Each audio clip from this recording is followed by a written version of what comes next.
ओम शांति। आज का बहुत सुंदर विषय कि हम भगवान को भोग लगा करके उससे हम जो करवाना चाहें हम वो करवा सकते हैं।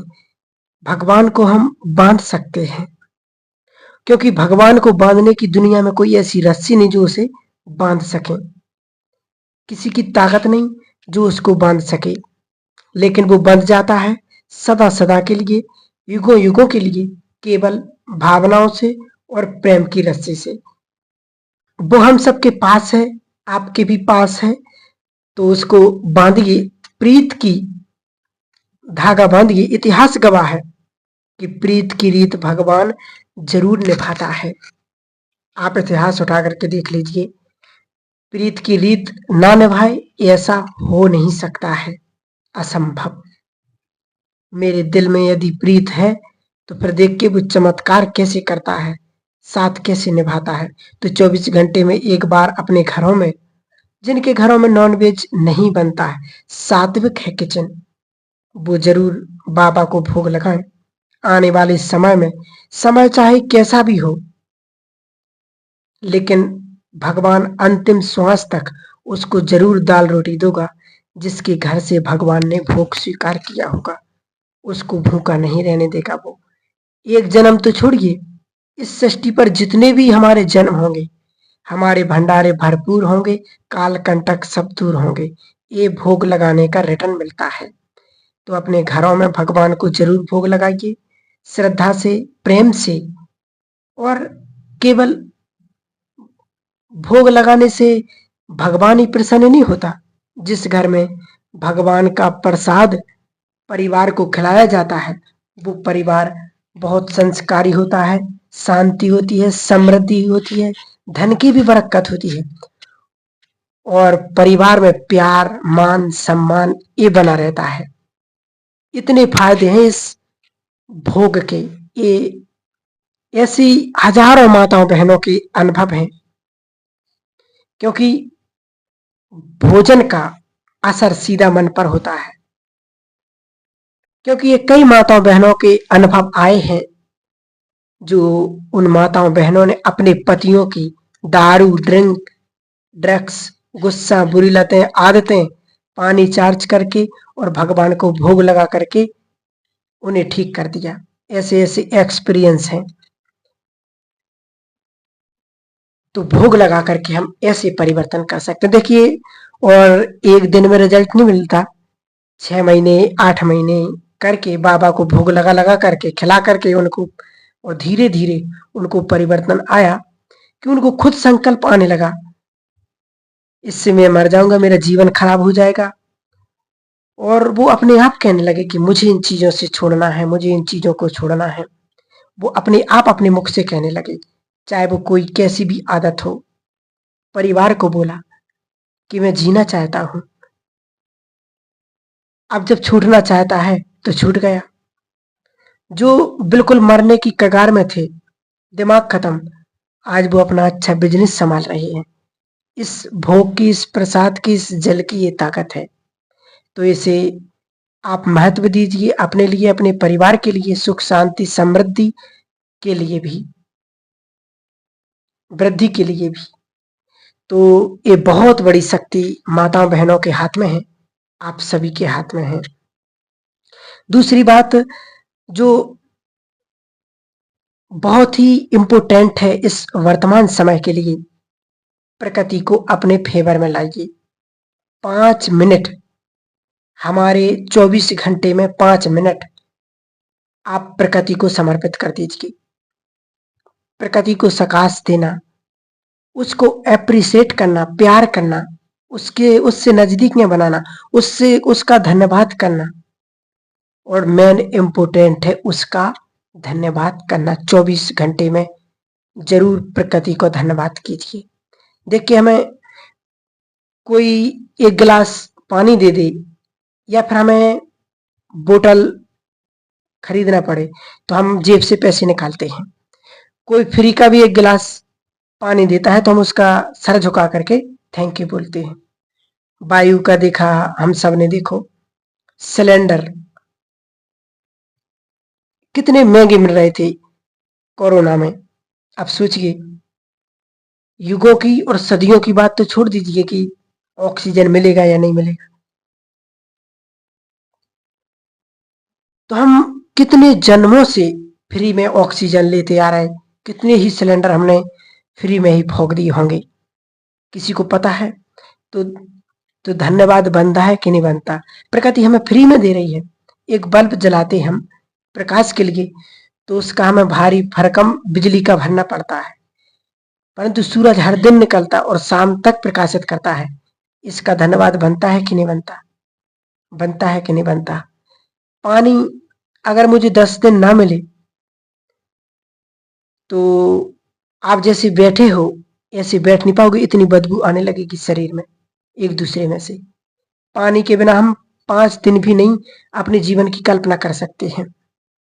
तो इस जल के लिए मुझे शुक्रिया बोलना चाहिए कि नहीं बोलना चाहिए? ये धरती माँ, ये हमारी माँ है धरती। इसने हमें वो दिया जो हमें चाहिए। आज जो कुछ हम इस आभामंडल में देख रहे हैं, वो धरती से मिला है। अपना सीना फाड़ करके वो हमें दे रही है। आप देखिए, केवल भारत में नहीं, पूरे विश्व में डेली इसमें से खुदाई हो रही है। इसमें से कोयला निकल रहा है, ऑयल निकल रहा है, सोना निकल रहा है, तांबा निकल रहा है, पता नहीं क्या क्या निकल रहा है। इसमें से हमें सुख दे रही है अपना सीना फाड़कर, हर दिन दे रही है। कोई दिन ऐसा नहीं है जो ना दे रही हो। हमें खाने को दे रही है, हमें सब कुछ दे रही है। और सबसे बड़ी बात, उसने अपने सीने पर मुझे स्थान दिया है। तो ये क्लास वास्तव में सुनिए नहीं, आप इसको अपने जीवन में अप्लाई कीजिए।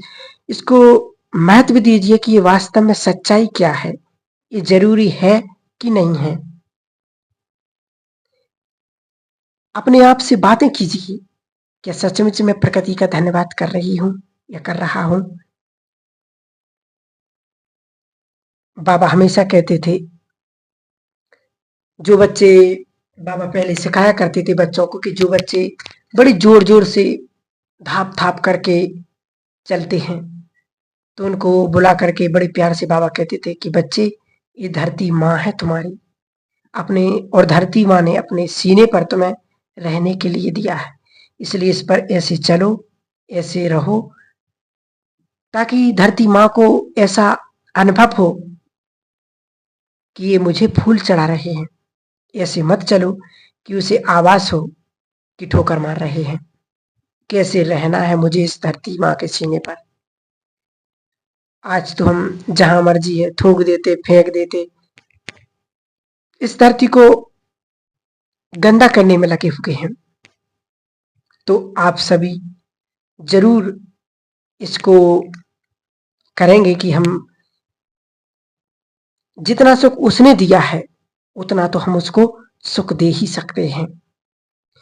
तो जरूर प्रकृति का धन्यवाद कीजिए, क्योंकि अब ये प्रकृति प्रकोपित हो चुकी है, क्रोधित हो चुकी है। ये विनाश के लिए उसे ऑर्डर मिल चुका है। इसलिए इसे अपना गुड फ्रेंड बना लीजिए, दोस्त बना लीजिए, ताकि ये मेरी मदद कर सके, सपोर्ट कर सके, सहारा दे सके।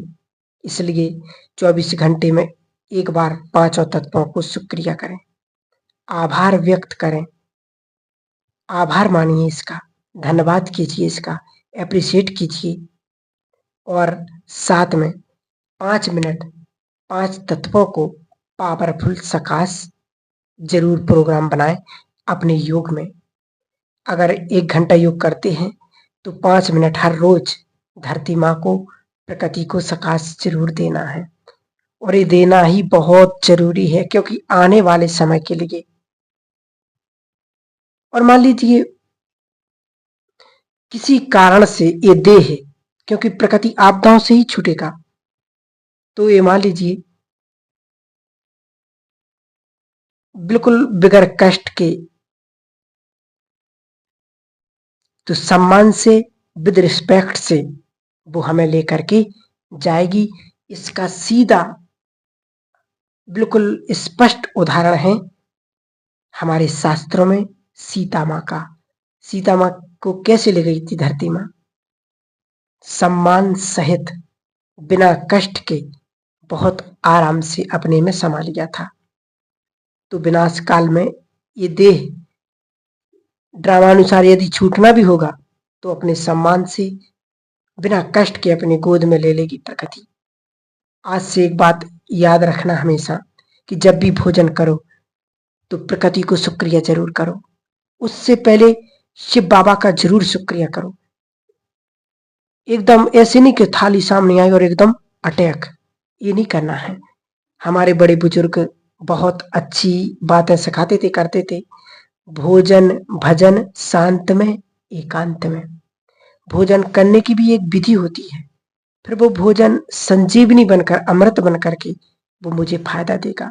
तो जब थाली सामने आए तो सबसे पहले ऊपर वाले का शुक्रिया। भले ही थाली में मिर्ची और रोटी हो, परंतु धन्यवाद राजकुमारों जैसा हो सकता है क्या? तृप्त मन से, शुद्ध मन से शहजादियों वाला धन्यवाद करें हम उसको कि हे सृष्टि के पालन करता, तू मेरी पालना शहजादियों की तरह कर रहा है, राजकुमारों की तरह कर रहा है। तेरा लाख लाख शुक्रिया, शुक्रिया, शुक्रिया। फिर कहें हे प्रकृति माँ, तुमने सदियों से मेरी पालना कर दिया है, तू है तो मैं हूं, हम दोनों एक हैं, तेरा लाख लाख शुक्रिया। फिर हम उसके बाद जिन भी हाथों से मेरे सामने ये भोजन आया है, जिनके भी माध्यम से, किसान से लेकर बनाने वाला, परोसने वाला, जिनके भी हाथ इस भोजन में लगे मेरे सामने तक, उसका लाख लाख शुक्रिया। वो सुखी रहे, स्वस्थ रहे, निरोग रहे। फिर हे अन्नपूर्ण माँ, माँ तेरा भी शुक्रिया। मेरे सदा भंडारे भरपूर हैं तेरी कृपा से। तो उससे कहना भी कि मेरे हे माँ, मेरी एक बात और स्वीकार कर लेना कि मेरे भारत में कोई ना भूखा ना सोए, इतनी मेहर कर देना। मेरा पेट भरे परंतु मेरे भारत में भी कोई भूखा ना सोए। फिर उसमें 3 बार संकल्प करना, डिवाइन सोल, या मैं बहुत पवित्र आत्मा हूँ, या मैं मास्टर सर्वशक्तिवान हूँ। तीनों में से जो भी स्वयं आपको पसंद है वो संकल्प से उसको भरना और भोजन को मुस्कुरा करके I like you, I love you, I respect it. तुम मेरे लिए संजीवनी हो, अमृत हो, तुम मेरे लिए जीवन दायिनी शक्ति हो, थैंक यू, धन्यवाद। यही भोजन चमत्कार रूप से हमारे अंदर संजीवनी का काम करेगा। ये 100% सत्य आप करके देखिए। होता क्या है कि मान लीजिए मेरा पेट खराब है, मेरे लिए भिंडी, उड़द की दाल सूट नहीं होती और घर में बार बार वही बन जाती है, तो क्या करते हैं कि क्या कहते हैं हम कि ये क्या है, उठाओ इसको। हमने कहा है नहीं कि ये मुझे सूट नहीं होती है, उठाओ इसको, उठाओ, क्यों बनाई, इसको लेकर के जाओ। तो देखते ही हमने उसका अपमान कर दिया। सावधान, विनाश काल में पता नहीं किस चीज से मेरा पाला पड़ जाए। इसलिए गलती और भिंडी उस दाल की नहीं है। पेट मेरा कमजोर है, डाइजेशन मेरा कमजोर है। गलती तो मेरे पेट की है जो उसे भी डाइजेशन नहीं कर पा रहा है। उसमें भिंडी और दाल की क्या गलती है? वो तो वैसी ही है जैसी उसको होना चाहिए, परंतु जिम्मेवारी मेरे सामने आई, मैंने नाक चढ़ाई, बुरा भला बोला, उसका अपमान किया। क्यों ऐसा किया? तो बिल्कुल एक सत्य अनुभव एक भाई का है। अपने बाबा के थोड़ा मतलब ज्ञान में चलते थे, लेकिन उतने ज्यादा नहीं, फिर भी उनको बाबा पर विश्वास था, निश्चय था। लेकिन उनको दाल पसंद नहीं थी, और जो केदारनाथ में भूकंप बाढ़ आया था उसमें वो फंस गया।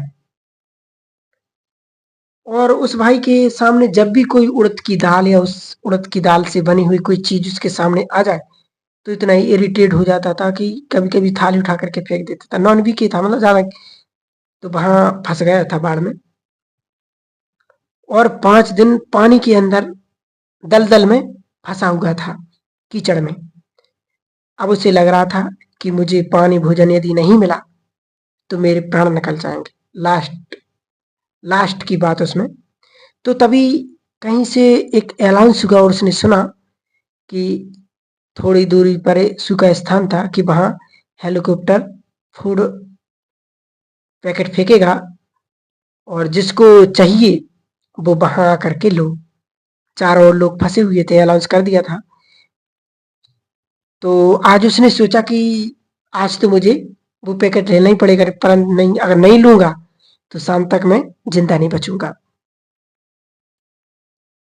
तो वो बताता है कि हमें जब प्यास लगती तो हम चौबीसों घंटे पानी में थे, परंतु पीने को पानी नहीं था। तो जो मुर्दे पड़े थे उनके जूतों में जो बारिश का स्वच्छ पानी था वो पानी पिया उन्होंने।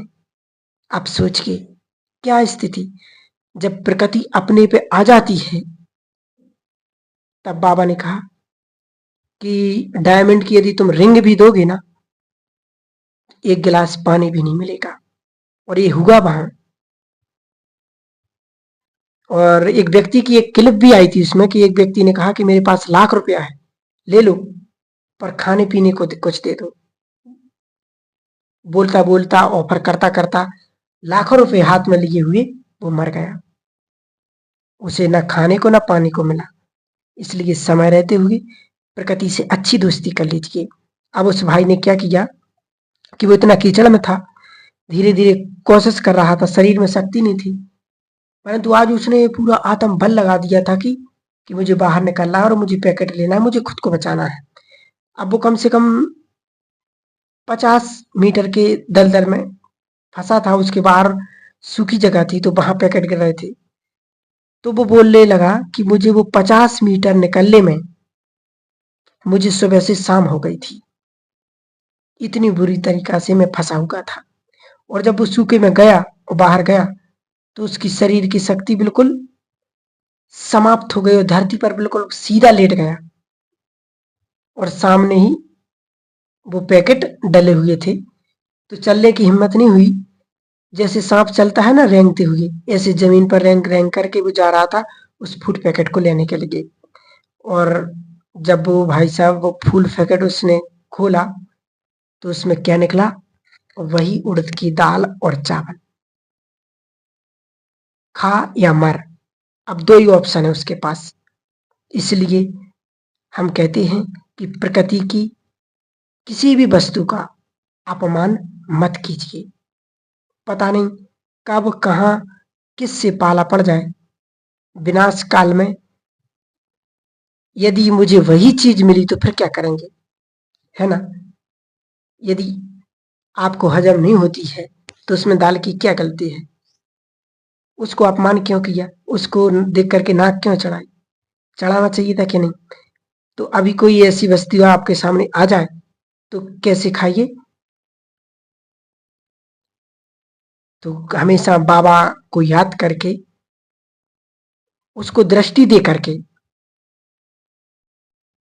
उसे स्वीकार कीजिए। उसको हाथ जोड़ करके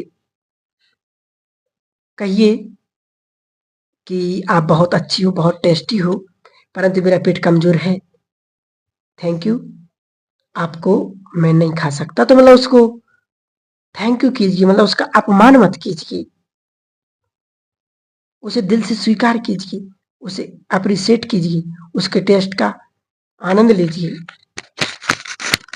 क्योंकि आने वाले समय में यदि वो मुझे खाने भी पड़ गई तो आने पेट को भी वो आराम से शांत से पचा देगी, क्योंकि मैंने उसको लिए प्रेम की एनर्जी दी, सम्मान की एनर्जी दी।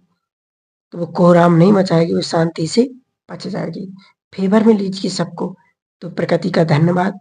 5 मिनट आनंद, पवित्रता, शांति और शक्ति की किरणें पांचों तत्वों को भी देनी है बाबा से लेकर। महाज्योति का दिव्य प्रकाश मेरे अंदर समा रहा है और मुझसे पांचों तत्वों में फैल रहा है। उन्हें हम विजुलाइज भी कर सकते हैं। आप खुले आकाश, नक्षत्र, तारे, सूरज सबके बीच में खड़े हो जाइए फरिश्ता बन करके और फील कीजिए कि महाज्योति की तेजस्वी किरणें मेरे अंदर समा रहे और मेरे अंदर से चारों ओर संपूर्ण आकाश में फैल रही हैं। ऐसे ही दिव्य अग्नि आप सूरज को भी विजुलाइज कर सकते हैं। इस प्रकार से हम प्रकृति के पांचों तत्वों को, वायु को, जल के स्रोत को देखिए और इस धरती के गोले में परमात्मा की किरणों को समाते हुए देखिए। फिर प्रकृति हमारी गुड फ्रेंड बनेगी और चमत्कारिक रिजल्ट देगी, हमें सेफ जोन में रखेगी। आप प्रकृति को वो दीजिए जो उसको चाहिए, प्रकृति वो हमें देगी जो हमें चाहिए, पर आप दीजिए जरूर। अब देने का वक्त है, दीजिए। दूसरा, भगवान का आभार। अभी भी हम बोल देते हैं ना, कहे बाबा ने मेरे साथ ऐसा क्यों किया, भगवान ने मेरे साथ क्या किया। दिल शिकस्त होना, डाउटफुल होना, छोटी छोटी बातों में भगवान को उल्हाना देना, शिकायतें करना, ये छोड़ देना है। केवल केवल आभार और आभार। चाहे सिचुएशन अच्छी हो, चाहे सिचुएशन अच्छी ना हो, हर हाल में मुझे भगवान का धन्यवाद, शुक्रिया करना है, हर हाल में। तो बाबा को भी हम भोग लगाएंगे, क्योंकि भोग लगाने से भगवान को रिझाना होता है, उससे अपनी बात को मनवाना होता है। तो आप जो प्राप्त करना चाहें वो प्राप्त कर सकते हैं। इसलिए समय रहते इस संगम को हम बाबा को भोग भी लगाएंगे, परमात्मा को ऑफर करेंगे और अपनी सारी समस्याओं का समाधान करेंगे। ओम शांति।